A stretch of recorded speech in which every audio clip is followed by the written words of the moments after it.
Right, this is episode 74 of the Thunder Underground podcast. My name is Trent, and I'm joined by Jason. Good afternoon.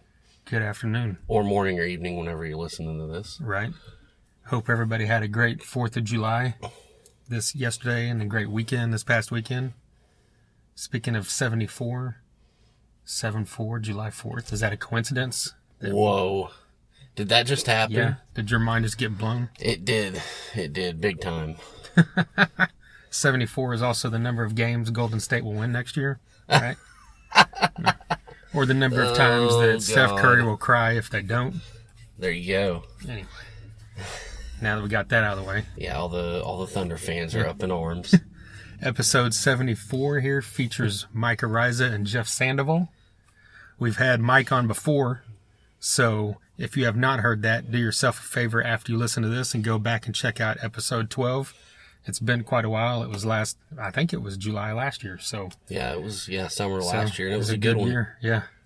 Yeah, good year ago, and it was a good one. He goes into great detail about all his past and everything, and this one's more focusing on what Mike and Jeff have done together with their new EP that's out now called Project Playlist, and it's a great one. It's got 5 tracks on it. A couple of them have already been out for a little bit, but they've got a couple new songs on here as well, and it's all great stuff. Yeah, it's just, it's great, meat and potatoes, hard rock, riffs, it's got some soul in it.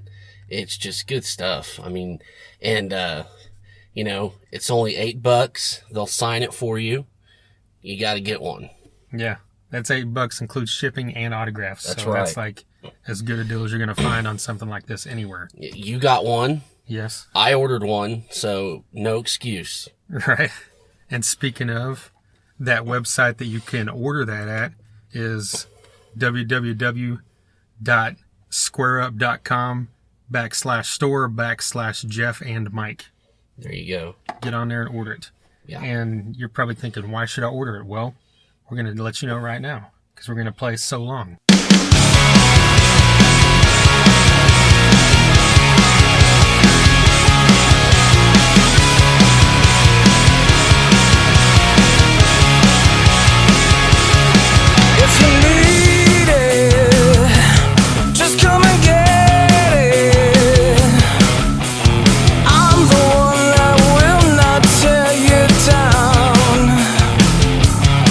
If you want it,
So Long from Jeff Sandoval and Mike Araiza from the CD Projekt playlist, or should I say album? You can order this online as well. Well, actually, they talk about that. They're keeping this as a physical product, actually, and you can get 3 of the tracks online, and then 2 of them are only available on this disc. Yeah, extra incentive. Yes. So Long, just a great hard rock song. Obviously, from there's 2 guys we talked to. There's great guitar work and great vocals. Jeff's vocals are. You used the word soul just a little while ago. Yeah. Full of soul and passion and just, everything I love from a vocalist this guy has. And, obviously Mike Araiza is an amazing guitarist. And, these guys kind of got their name out there with Frank Hannon. And, he played on a seat of Frank Hannon and held his own. And now he's out here proving by himself. That's right. Why he belongs to be in your ear holes. And Frank Hannon played a little bit on this album. Yeah, on the song No Answer. Yeah, but that doesn't take away from the fact that these 2 guys, it's just flawless. I mean, it's flawless songwriting, just flawless performance, and the production is just out of this world. It's just so good to just crank it up and just let these riffs just get all in you. Yeah, Will Hunt plays the drums on that song you just heard. And I think he does on another song in the CD. And Chris Collier plays on here as well, and he also produced it. Yeah. And, yeah, just great melodic hard rock. Yeah. You can't go wrong with that at any time. No, never. It always is good for the soul. Yeah. And these guys also are part of Frank Hannon Band's 6 String Soldiers. So if you're a Tesla fan and you're not aware of that, do yourself a huge favor and get 6 String Soldiers, Frank Hannon Band. It's just a great album of tracks with, Frank and Jeff and Mike, and then they've brought in a bunch of guest guitarists who are also playing. So you've got all kinds of great guitars when you've got Mike and Frank and, all these other legends on there as well. Oh, definitely. So get that one, but of course, get Projekt Playlist. Well, we're thethunderunderground.com. You can check out all our previous episodes like the one with Mike or any of the other stuff we've done. Get on our Facebook, send us a message if you want to buy a t-shirt. Shameless plug. Exactly. Nothing wrong with that. Right? But all right, let's just get into this right now. This interview with Jeff Sandoval and Mike Araiza.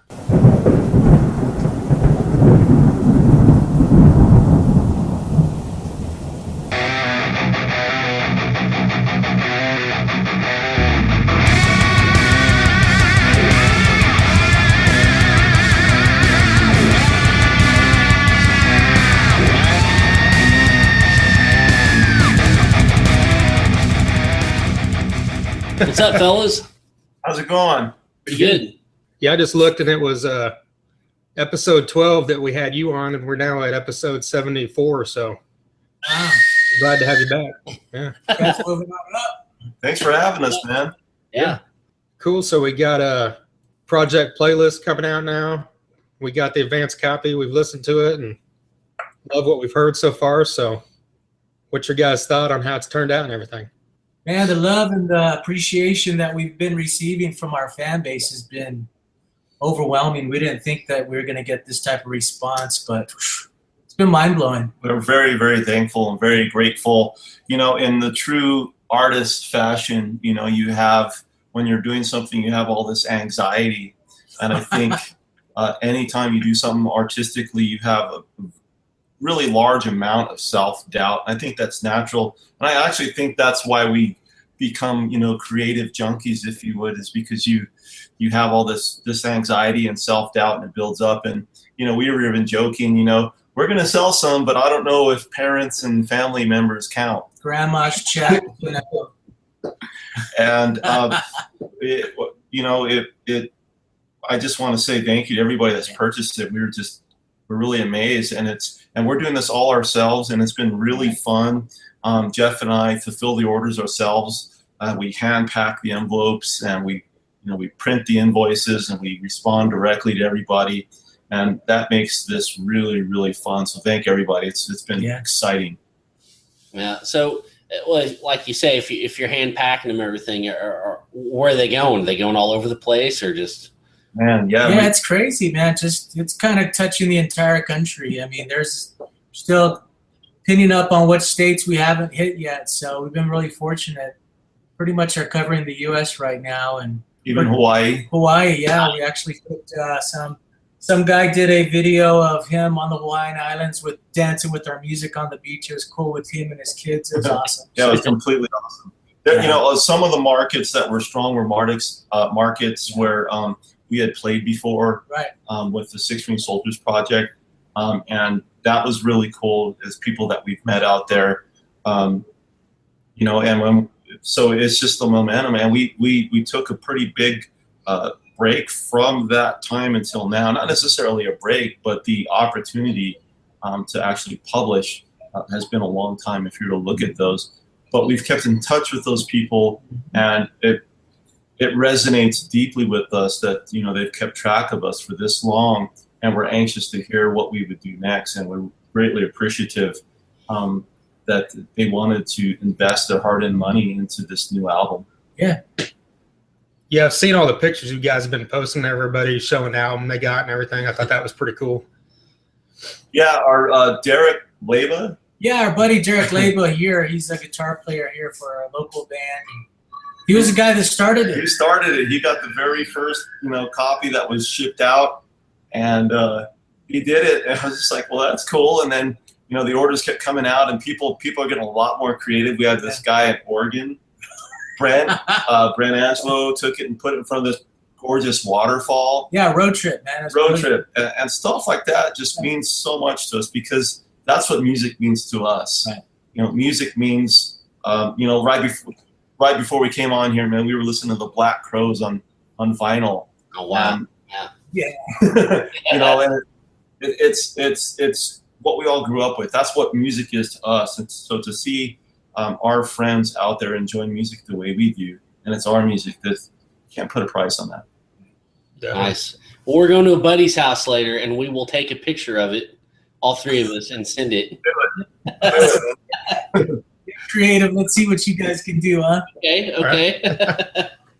Well, you guys obviously have done a lot of stuff separately, but the sound of this album's reminiscent to what you guys did with Frank on the Six String Soldiers. Is that just the way you guys work creatively together, you think, or was that kind of a conscious thing to build off that sound you guys had with Frank? Or well, I think it's just what we're inspired by, what's surrounding us. I mean, Mike and I always have had this vibe about us, and it's not as though we pursue a certain sound, or it's just what's happening right there, right now. I mean, what we're subjected to at that point in time. And collectively, we usually agree if we want to move forward on it. We don't think that there's a bad idea. We just kind of hammer it out, and something usually cool comes about. So pretty psyched about it. Yeah, we don't. Our working pattern is, you know, since I'm the riffer, if you would. I'll go through. You know, I've got. You know, I try to work to have a new riff every day. So yeah, you should see his file here with riffs. There's like 12,000 riffs, and he's like, pick one. Yeah. I'm like, okay, let's try 10,000. Yeah, this guy. Right. So it's crazy. But you know, speaking of Six String Soldiers, you know, number one, we're very proud of that project, and that still resonates with people. And I think for anyone that publishes music or does anything artistically, to have something that can sustain itself and have an impact on people that continues to rejuvenate them over time, is something that every artist, you know, reaches for. That project and that album was initially an album where a majority of those songs, with the exception of Six String Soldiers and the Dickie Betts song. Yeah. When the Wheels Touch the Ground. Oh, yeah. Right? Yeah. Though all of those ideas were originated by Jeff and I, it actually was going to be an album that was just going to be produced by Frank Hannon. And we got in the studio and had so much fun that the project took itself. You know, it took off from there. It took off from, you know, Jeff and myself being in the studio with Frank. And so our fingerprint and our hands are all over that. So the beginning roots of that was Jeff and I. And so for you guys to say that the new album sounds just like that, we really appreciate that. That's awesome. Thanks, guys. Definitely. Yeah, Mike, talk about, because what I hear when I hear it is it could be solos or you're riffing or rhythms. It's just like your tone is it's bright and punchy, but it's heavy. And I mean, it's just like if I play and if I was doing something, that's what I wanted. That's what I would want to sound like. How did you get that? And if you, yeah, high five. If you want to share your secrets, I mean, how did you come up with that? And talk about the origins of your sound, because it's just super great. Thank you. I mean, as a guitar player, that's what we really strive for, and I want to thank Jeff for being conscious of that as well. When we go into the studio, we're conscious about the overall sonic experience, and we've always been conscious about that, about delivering a world-class experience for everybody. And the only way you can do that is to get the engineer that's capable of that, and we couldn't have done it without Chris Collier on this project. He brought it to the forefront. He brought that balance of everything that everybody would want to isolate and enjoy without over-dominating any other instrument or any other part in the song. We're very conscious about that, and we calibrate very heavily on that. Not really in a scientific or manner, but in a feeling manner. My tone, quite frankly, guys, is Soldano amps. That's it. A guitar, chord, and a Soldano amp. I could get any guitar anywhere in the world, and I can plug it into my Soldano amp, either my SLO or my Hot Rod 50, and boom, we're ready to go. The inspiration for the Soldano was just the era where I started wanting to perform more. There was a local guitar store here that was old school, tube amps. And at that time, it was Warren DeMartini. It was, who else was playing? I mean, everybody was playing it back. George Lynch. I saw George Lynch with them. I saw Warren DeMartini with them. And even Eddie Van Halen was in a guitar magazine with the Soldano. Stevie Ray Vaughan. I mean, and so all of my heroes were playing them. Tommy Scio and Tesla had one. And so it's like I had to have one. And so instead of going to college, I bought a Soldano. 1990. Honestly, my parents gave me my IRA money and they wanted me to go to college. They said, I want to buy this amp. Yeah. And so I cashed the check and I went and bought the amp. And since 1992, that's been my sound. But one thing I can honestly say about Mike's tone, I mean, no matter where he plays or what type of amp he comes through, it's all in those fingers. It all comes through him sonically. And it's just the vibe. It's how he holds his hands. It's the placement of the guitar. He's just very capable of copying this vibe and this tone. And I really think it comes within you as well as the equipment. Well, in the chunk and all that, you know, I was into death metal growing up. I was into Megadeth. I was into Metallica, bands like Obituary, really heavy tones. That was my age group. That was the type of bands that I played in high school. And so that type of, that chug is always part of me. But the harmonics and the cascading glycerines of the song that need to be there are there, and that's where Jeff and I balance each other. And the great thing about it too, he's not afraid to adjust his tuning.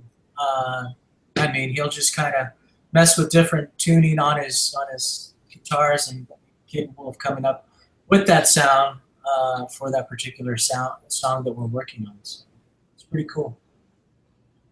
Nice. Yeah. I was wondering I saw that picture several months ago of you guys in the studio with Frank, and we kind of wondered if you guys are working on something with Frank Hannon Band again, but obviously now that was probably no answer, right? Yeah. Yeah. So how did you guys write that with him in mind, or did you write the song and then ask him after the fact to play on it? Well, the funny thing is, Mike and I had some studio time booked, and I wanted to go in and finish some vocal tracks, and Mike was going to go in and lay down his solo. And funny thing is, I got a call the week before from Frank, and he's like, "Hey, buddy, how you doing, man? What are you guys up to? I'm going to be in town next week. What's going on?" So we were able to hammer out the date, and luckily he was in town the day that we had the studio booked, and it just worked out. It was the stars aligned, the planets aligned, everything kind of came together, and we had a blast. I mean, Frank was just there, just having a good old time. And what kind of guitar did he play?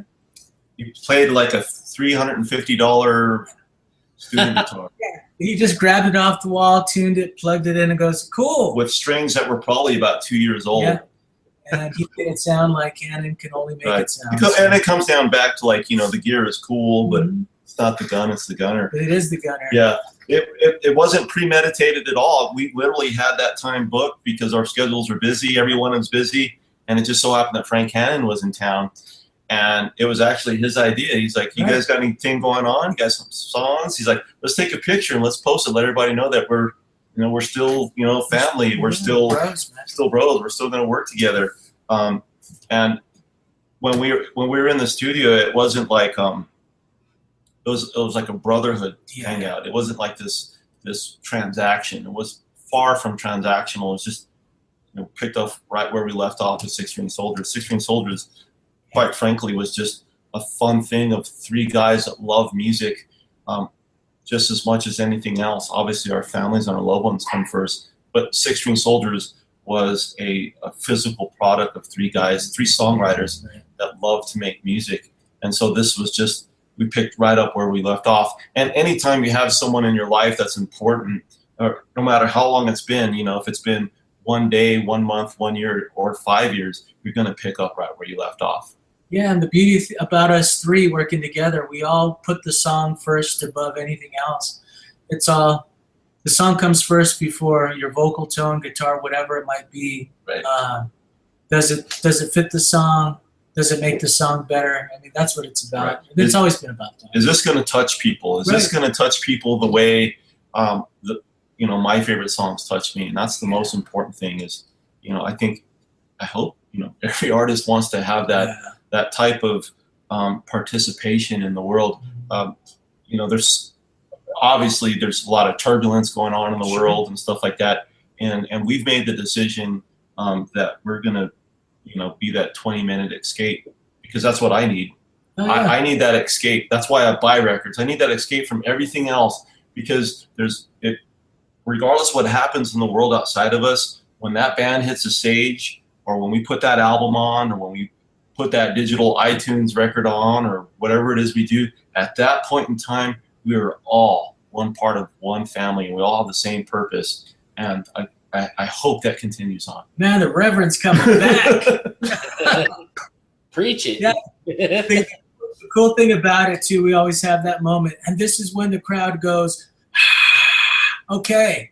So we know we have it right once we all kind of pause and agree.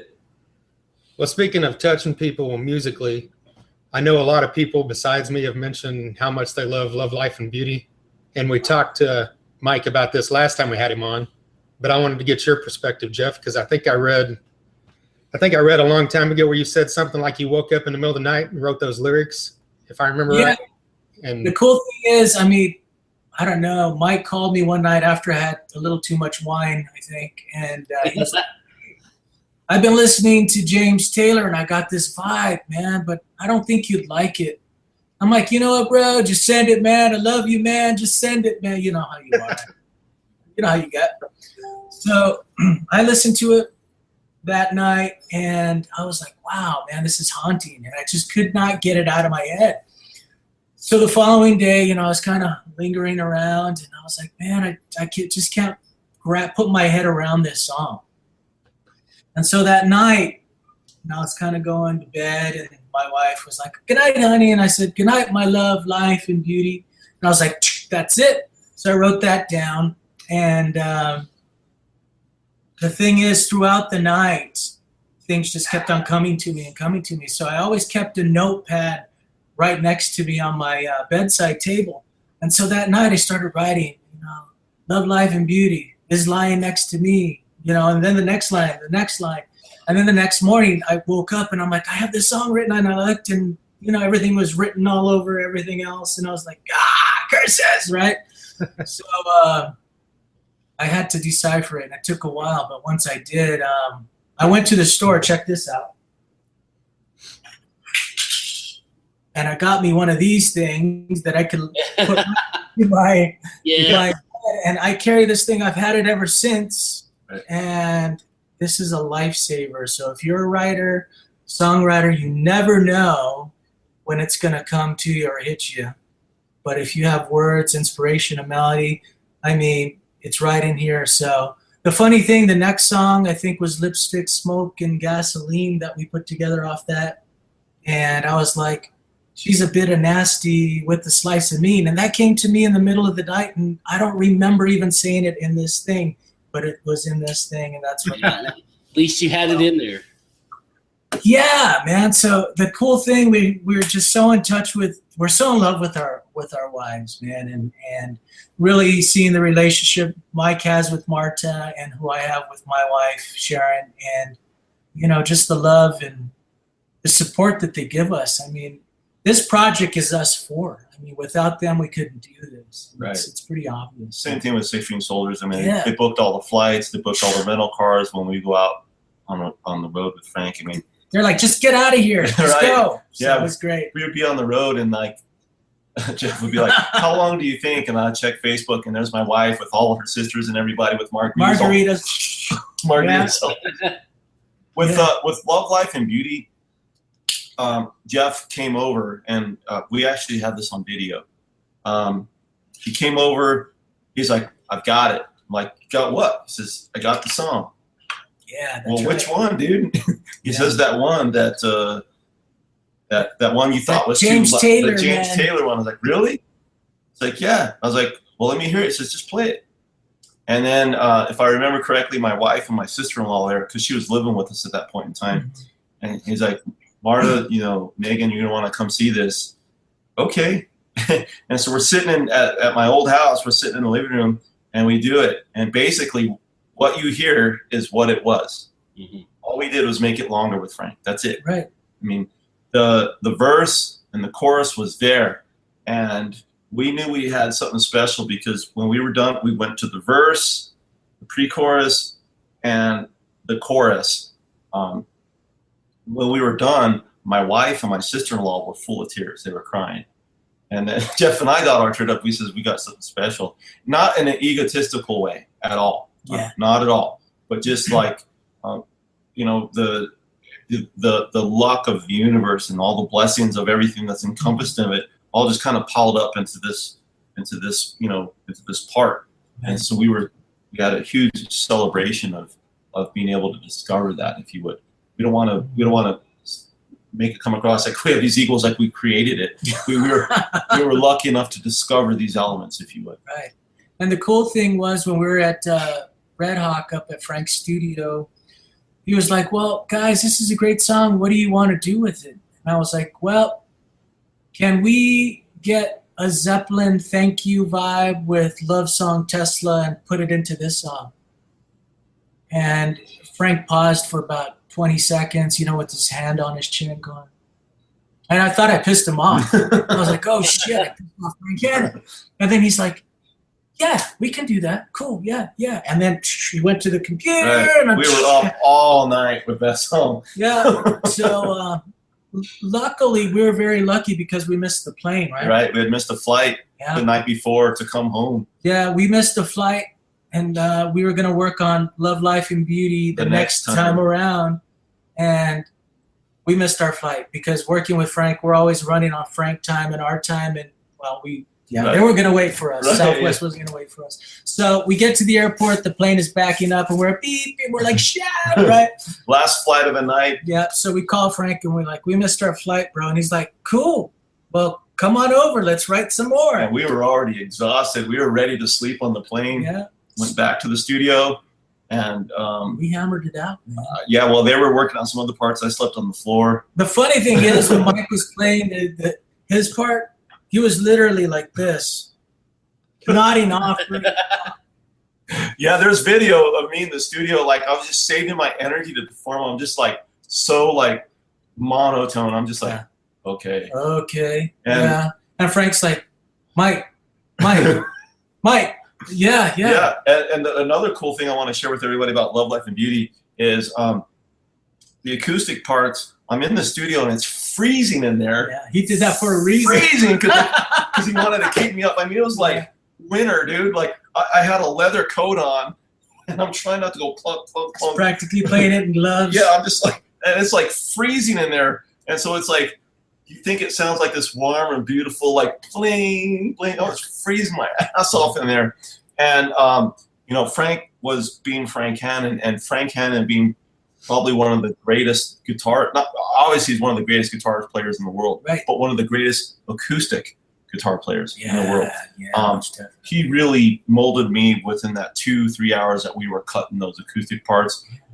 That redefined me as an acoustic guitar player, those moments, because he showed me how he cut Love Song. He showed me how he cut, all the other great Tesla records on the acoustic. Yeah. He shared that with me, and he mentored me there. And I'm still stoked about it. How lucky are we? The cool thing, he's like, try holding your pick like this. It was a trip, dude. You had to be there. Right.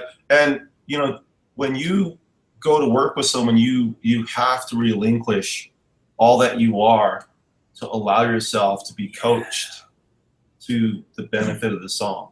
And I think that's the downfall of a lot of people. They're just like, no, man, this is how I'm going to do it. I mean, when I'm working with Araiza or Frank or whomever, it's kind of like, okay, what can I offer this project right here, right now? What is my role?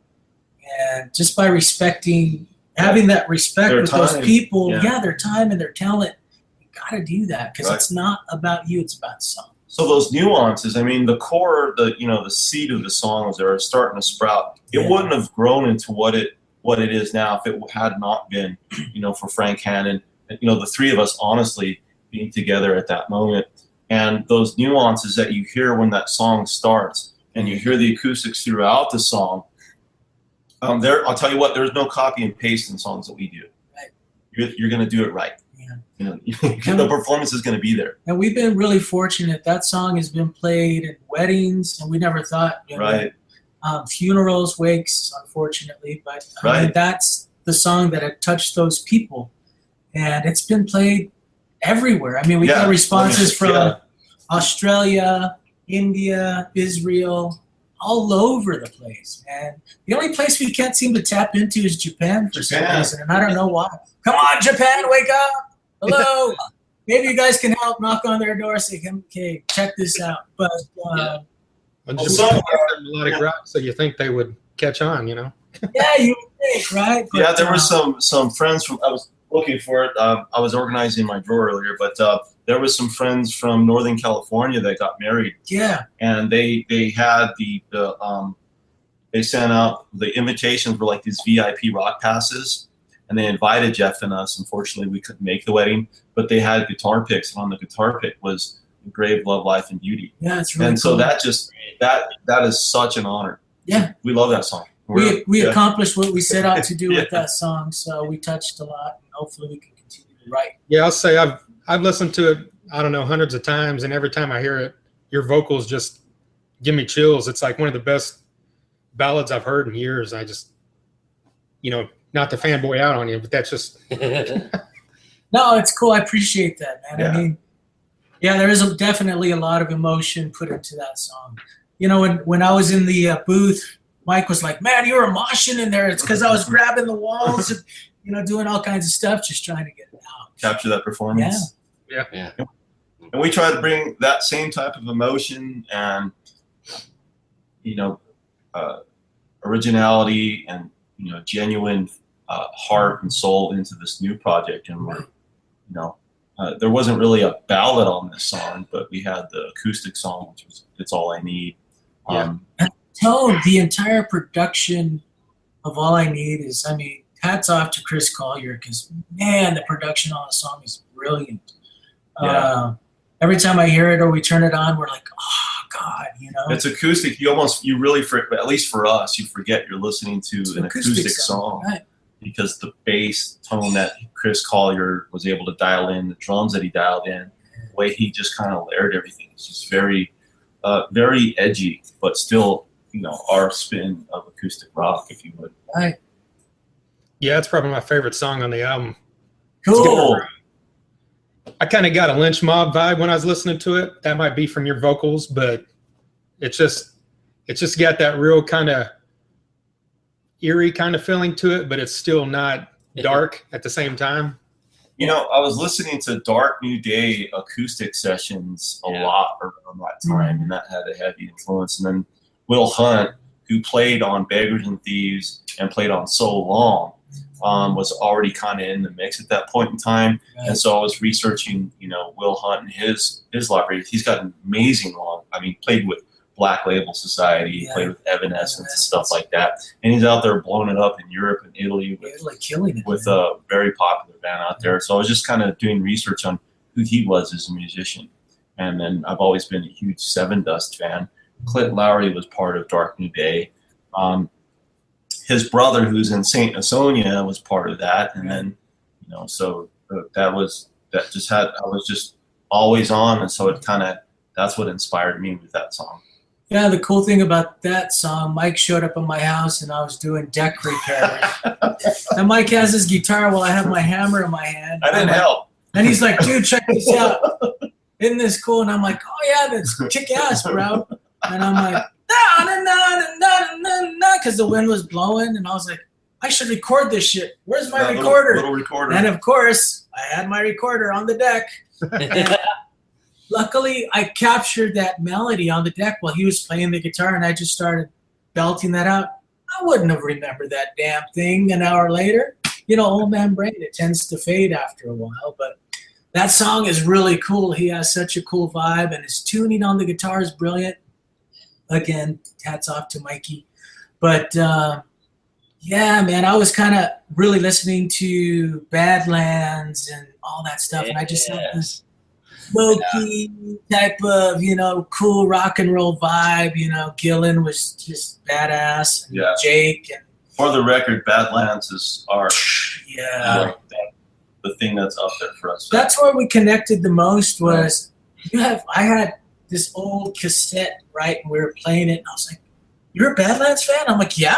And he's like, "Cool, man." And we just kind of connected from there. That's not one that a lot of people know about, but the ones that do, that's awesome. Bro, I'm right there with you. Yeah, Voodoo Highway was just that album. Soul Stealer. God almighty. Just raunchy. That's what I tell Mike. I'm like, dude, Grease. you got to add some grease, bro. And he's Jackie like, Lee Grease. all right, let's Yeah. And you guys get it, so that's even better. So, dude, Badlands, God, I wore that tape out. Don't even get me started, man. I wish I could find it on vinyl. Yeah, dude. Yeah. Oh, definitely. All that stuff, you can't find that stuff anymore. It's tragic. So, And that's what I think what's so cool about Voodoo Highway is I don't know what happened, legally with that, but it's really not available. Yeah. And so it's this thing that, the hardcore rock fans, latch onto. And at that time, for Jake Lee to put out an album like that that was ballsy, dude. Yeah, badass. That was ballsy. This was in 91, 92-ish? Yeah, one of our unsung heroes, man. We just love Jake. Yeah. And, bless Ray's heart, man. And, hopefully Jake continues with some success with his new project. Oh, yeah, definitely. Well, these riffs on this new project was this stuff you had laying around, or we're gonna do new stuff. Let's come up with some riffs, or Part of the 10,000. Yeah, were they part of that? Yeah, exactly. 10,000. Yeah, So Long was part of the 10,000. That song, believe it or not, I wrote that song, that riff probably when I was about 17 or 18 years old. Oh wow, that's great. That's crazy. Yeah, and it's just kind of I don't even know how it came about. It was just one of the riffs that Jeff picked, and he was like, "Yeah, noodling." And I'm like, "Jeff, this is badass. We just got to do something with this." So, we just ran with it. We wrote that song in like an hour. Yeah. It just boom, boom, boom came together, and it's one of my favorites. Will Hunt is a beast on that song. He killed it. My God. We had this basic stuff, and we sent it to Will, and he's like, all right. We're like, holy shit. We're like, we better step up a little bit, Mike. Like that. I had this image of this nuclear explosion. He took that song to another level, and that song is extremely fun. You should have seen Mike in the studio. He was like, "Oh, getting ready for a boxing match now, stretching." And like, right? He goes in and plugs in. Everything's on 10, and it's over, man. And that just goes to prove, like we were talking about earlier, there's no such thing as a bad idea. Right. You want to exercise that creative muscle, and you want to preserve those things. I mean, Jeff has his little recorder thing. That riff was actually on cassette tape, and that was one of my favorite riffs that you don't forget. And I'm fortunate that it still sounds contemporary. And that also proves that we categorize music too much, I think. Yeah.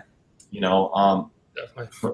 Prince, I mean, the world just lost Prince, and that was a major downer for me. It sucks. And he was one of the, in fact, today I went to go visit my father, and he was watching Purple Rain, and he was telling stories to my wife about when I was young, how I used to emulate him, and I used to, there was no VCRs yet, we didn't have one. We didn't have MTV either. My parents didn't do cable television. We didn't even have a television, so I would go and I'd put on his records, and just the thing with stuff like that is, Prince didn't believe in categories. He didn't like categorizing people. Right. He didn't like categorizing music. He liked the creative aspect. And Amen. So, having a riff that you can keep from when you're 17, 18 years old, whatever it is, an album, 5 years later. Yeah. That's Lord. Right? Yeah. Just kidding. Five years later, did you get that, guys? He's only 23, man. Yeah. Well, unless I'm not seeing it right, it doesn't say on the credits who played bass on So Long or No Answer. That was Collier. Okay. Yeah. He's our guy, man. Can't speak highly enough about that guy. He's everything that you'd want. He brings that same element that Frank Hannon did for us. Wow, yeah. Fun, creative, real disciplined. We're disciplined, but we have everything else in life that we have jobs, of course, right? Yeah. And those, they're very demanding on us, and we take a lot of pride in what we do in our professional jobs. We're professional. We're successful in that, and so managing the numbers down to the minuscule, making company growth and all that. When we go to the studio, we want a vacation from all that, man. Yeah. We're not on the clock. Collier brings this vibe. I mean, this youthfulness, man. I mean, he's probably 20 years, well, maybe 2 years younger than I am. But man, he's just such a great soul. He's an old soul, man, right. And he just gets it. He gets it all. Yeah, you can kind of say, you know what, man, I want to Toto the hell out of this. And he's like, got it.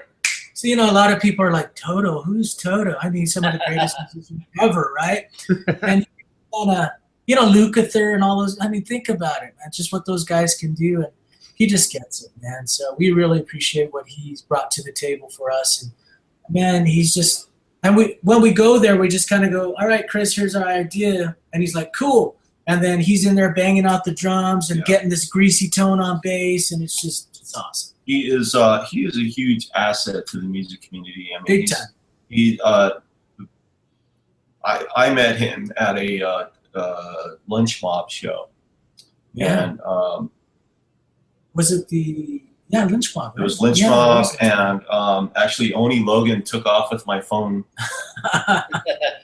because somehow I had called Frank Hannon, and so how it shows a caller ID on your phone, and Oni's like, that Frank Hannon? I'm like, yeah. He's like, can I talk to him? I'm like, okay. And so I hand Oni Logan my phone, and he takes off with my phone. I'm like, dude. He's like, hey, Frank, you got more work, bro? So that was the opportunity to talk to Robbie Crane at that time, and Collier was there because that other guy, we had jammed with the other guy that Brian Tichy was the drummer. Brian Tichy, and he had left to do something else, and so Collier, because he had mixed the Lynch Mob album, was filling in, and throughout the set I was going, man, who's this dude on drums? He's awesome. Let me get his number.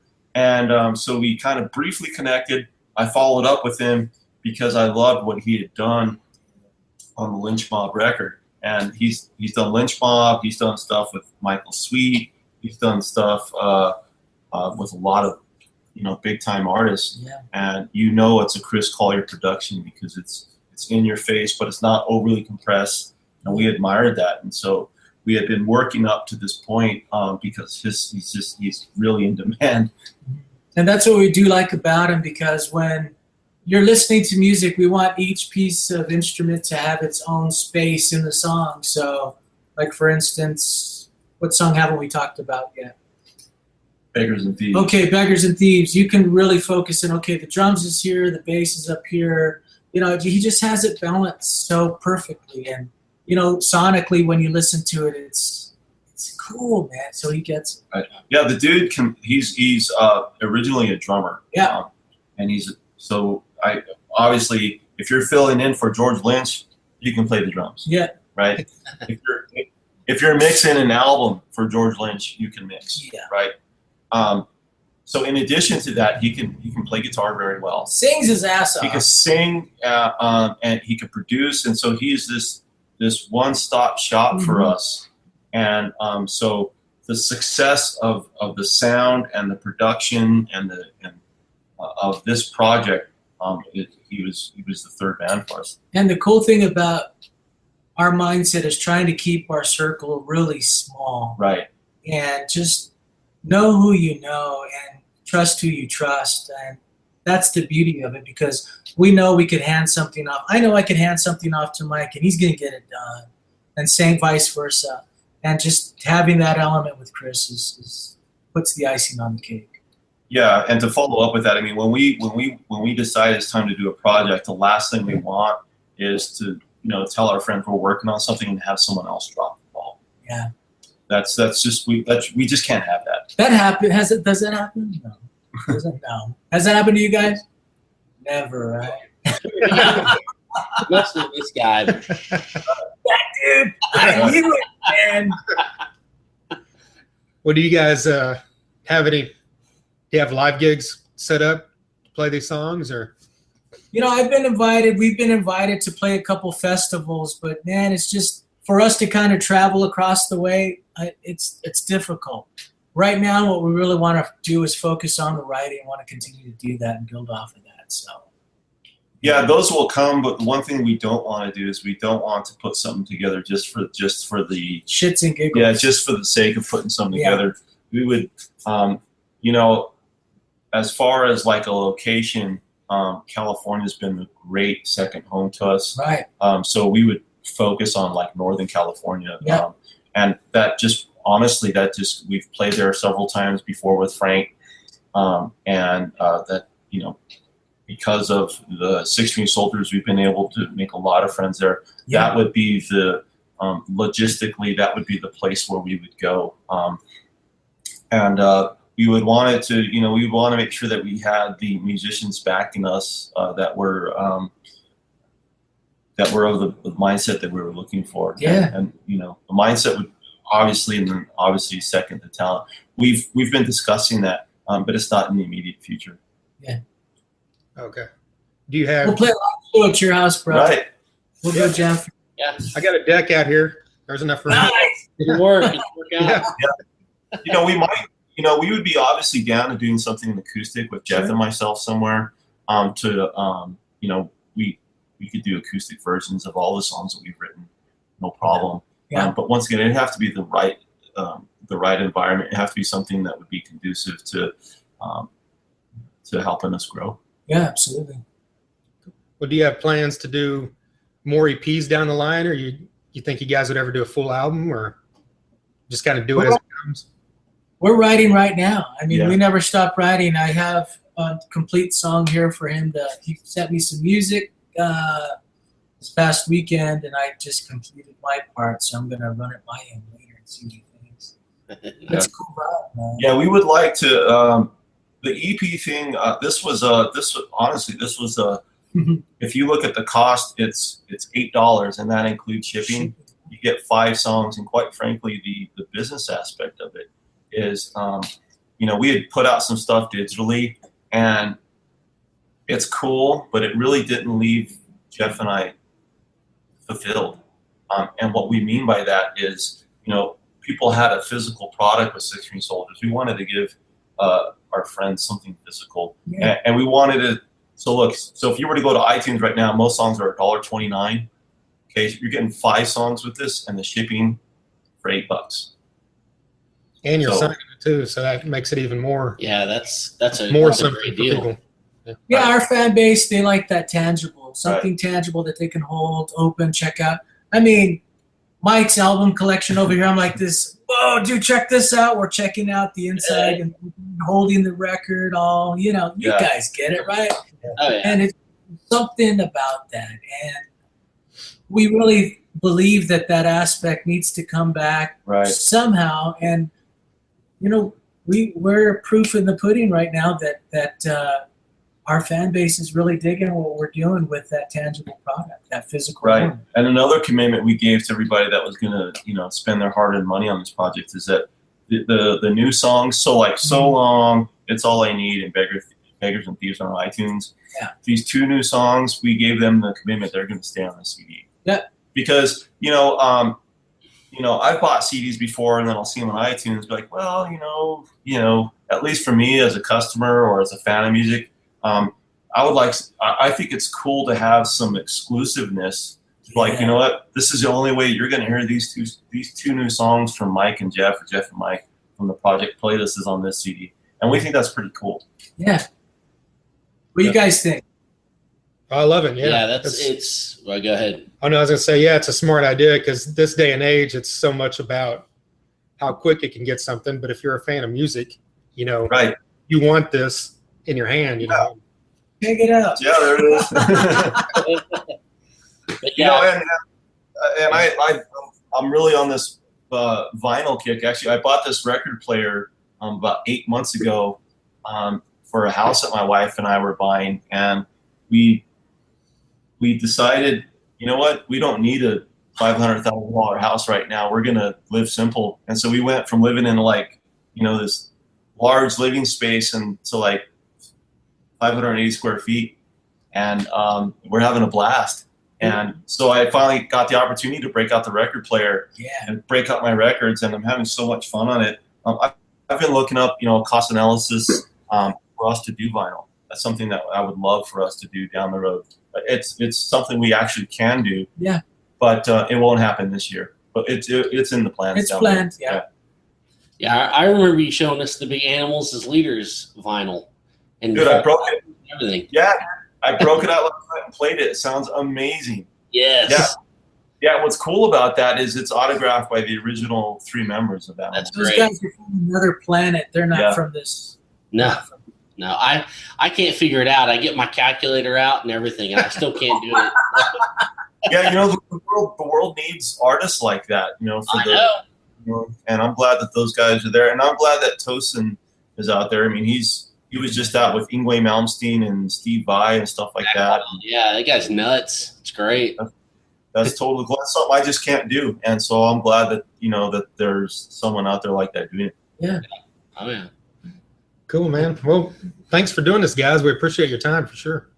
Man, thanks for having us. So project playlist, $8. You can get it. We'll send you guys. I'm sure you guys have the link where to get it. A couple things we would like to speak out about that is thank everybody once again. It's been a seamless transaction. It's a simple site to go through. We've been very happy using this. All the orders are fulfilled directly by Jeff and myself. We personalize everything. And if you want anything personalized, just leave us a note when you order it. Yeah, the optional those comments that you can do. And we'd be more than happy to do that for anybody. We sign them. We don't. We do sign them before they go out. But if you want some personalization on that, let us know. We'd be more than happy to do that. Yeah. And if you have any questions about how to process the order, we've worked really hard to make sure that when you go there, you do not have to create an account with this place. You can do it as a guest, and it's secure. They are, we did a lot of research to make sure it was something that was convenient and a secure connection for these transactions. We've been extremely happy. It's been a flawless transaction for everybody so far. Awesome. What else? We appreciate the time. Definitely. All right. Thanks again, man. And thank everybody for listening. And thank you guys for supporting our music. And stay tuned. Yeah. More's coming. More's coming. Yeah. Thanks, guys. Thank you. We'll see you. Goodbye. There you go, Jeff Sandoval and Mike Araiza. Thanks to them for taking the time out of their evening to record that with us. We recorded that over web chat.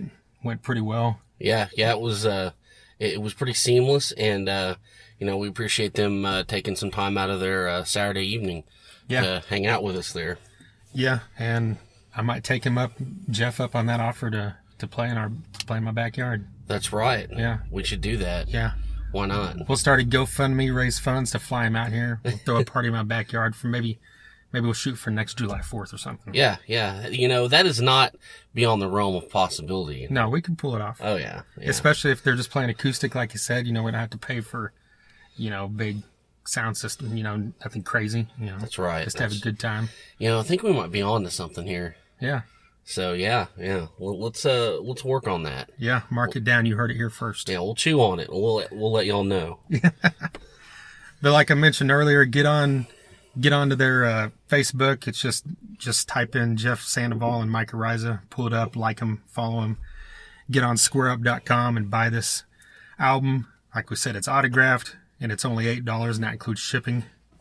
Great deal for 5 awesome, kick-ass rock and roll songs. Yes.